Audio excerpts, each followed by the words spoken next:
De temps à autre, il arrive qu'un invité sur un plateau TV sorte des sujets convenus et pose la question du temps de travail, avec comme argument principal que si l'on ne travaillait que 32 heures au lieu de 35, nous aurions moins de chômage, le tout sans baisser les salaires.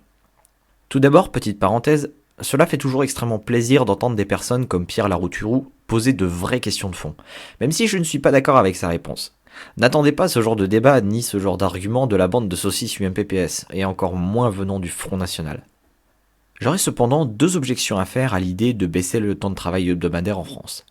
Tout d'abord, d'un point de vue purement économique, baisser le temps de travail est un outil qui ne peut s'appliquer que dans un cas très particulier, dont je ne pense pas que la France en réunisse les conditions.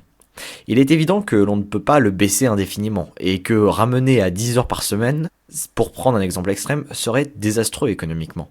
N'oublions pas que nous parlons ici de baisser le temps de travail à salaire égal. En clair, même si votre salaire reste identique sur votre fiche de paye, c'est une forte augmentation du salaire horaire. Les entreprises devront donc embaucher plus de personnes et augmenter leurs coûts salariaux pour maintenir une productivité constante, ce qui est le but recherché. Mais pour que ce genre de mesure ait du sens économiquement, il faut que nous soyons dans une situation comme celle des États-Unis, avec une productivité salariale qui est en hausse constante, mais qui au lieu de se retrouver dans les salaires, finit dans les marges des entreprises. En clair, baisser le temps de travail est un outil politique pour redistribuer les gains de productivité des salariés en tapant dans les marges des entreprises. Or, nous ne sommes absolument pas dans ces situations en France. Les salaires ont augmenté plus vite que la productivité et les marges des entreprises sont aujourd'hui au plus bas. Les États-Unis ont un problème car leur productivité se traduit en marge et en dividendes et non pas en hausse de salaire. Alors qu'en France, ces derniers ont augmenté, notamment durant la crise, sans que ce soit justifié par une meilleure productivité. Sans hausse de productivité, baisser le temps de travail signifiera forcément baisser les salaires ou détruire les marges restantes des entreprises, ce qui les condamnerait à court ou à moyen terme.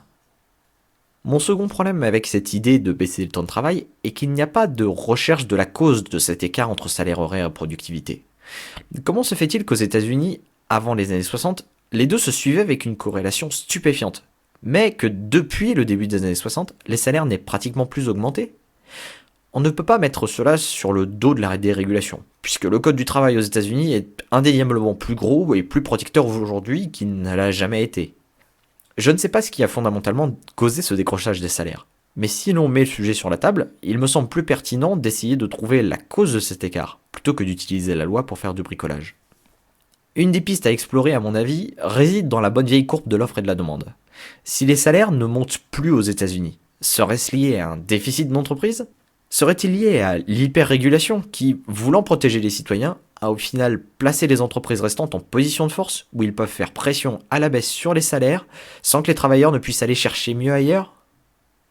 Si vous avez aimé ce podcast, n'hésitez surtout pas à vous abonner pour en retrouver un de nouveau chaque semaine. Vous pouvez aussi me retrouver sur le FrenchLibertarien.fr.